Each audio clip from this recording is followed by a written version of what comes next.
Good morning. Welcome back to the Red Mic. I'm glad you're here. Happy Friday.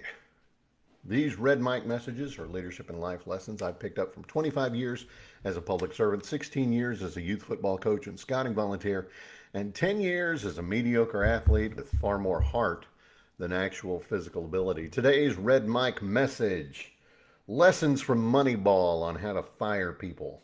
Billy Bean. Rip that band aid off. But got to get this straight right off the bat. There are bad reasons to fire somebody. There's plenty of bad reasons. There's plenty of good reasons. They become toxic in the environment. Blatant insubordination. I talked about insubordination earlier this week. Um, Unfortunately, the business no longer can support them. Usually, you would end up laying somebody off, so it looks, gentler on their resume. But yeah, sometimes you do have to cut people loose. Um, they've done something immoral, illegal. They've uh, they've become a cancer in the organization. Uh, they're just flat out bad at their job, and none of the coaching ever seems to take. Whatever it is, if you feel like you can justify firing somebody, obviously you got to do it. But there's a lot of bad reasons to fire people too. Firing somebody because you're afraid, you're timid, you don't know how to confront them about something. That's not leadership, that's avoidance. Letting them go because you feel threatened by their skill or their drive or their intelligence. That's not protecting the team, that's protecting your ego. Don't do that. Um, Cut somebody loose because you don't know what to do with them. That's not a performance issue either. That's a planning issue. And the failure in that case is going to be yours and not theirs.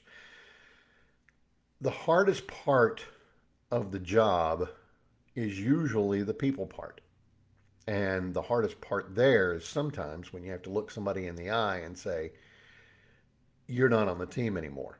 Um, not necessarily because they failed, not because necessarily they're bad at what they do, but because things changed, and your responsibility is to the whole organization, not the individual.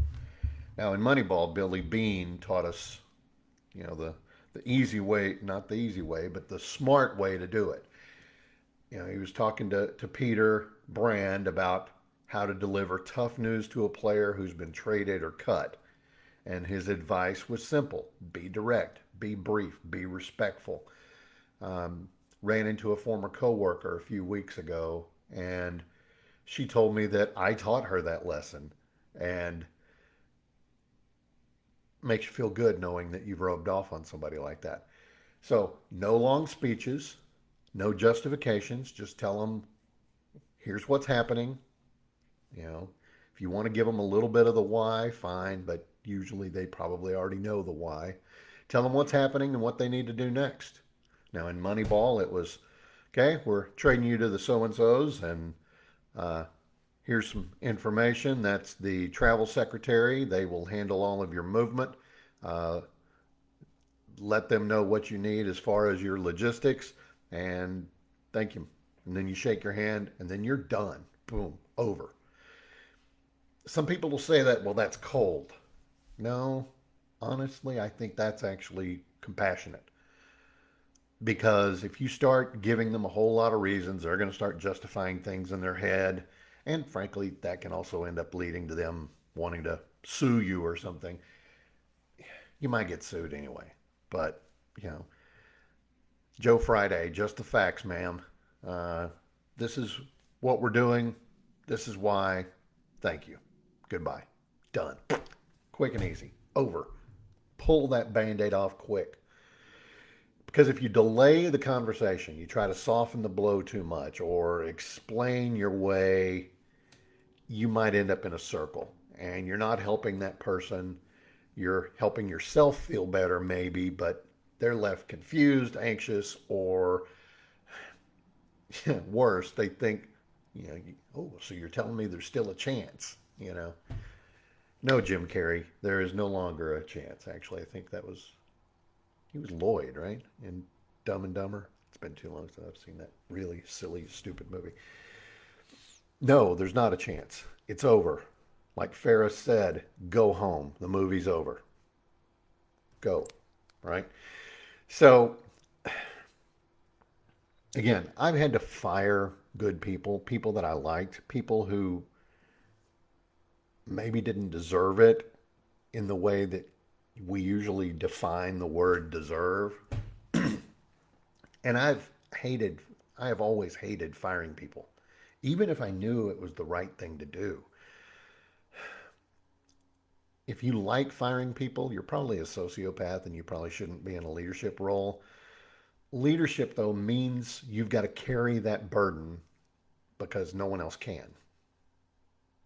It means doing it with honesty and dignity and then moving the team forward because you have to. Sometimes the best way to show somebody respect is to be clinical, not cold, just clear. It's not going to feel good. It's not supposed to feel good. And again, if it does feel good, you are neither worthy of the title or the power to fire people. So rip that band-aid off. Give people that much respect as you're showing them the door. And that's today's Red Mike message. I hope you found it interesting. I hope you find it helpful. I hope you will give me a like, a follow, and a share. That's three things: a like, a follow, and a share. Uh, Monday's my birthday, number 56. If you follow me on, if we're friends on Facebook in the real world, so to speak, uh, that's why I posted a picture of me wearing jersey number 56. It's my 56th birthday. So 5'6", Hollywood Henderson number, right? Yikes. Anyway, I appreciate you being here. I'll see you again Monday.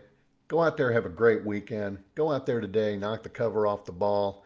And don't forget, as always, life is short. Drink the bourbon.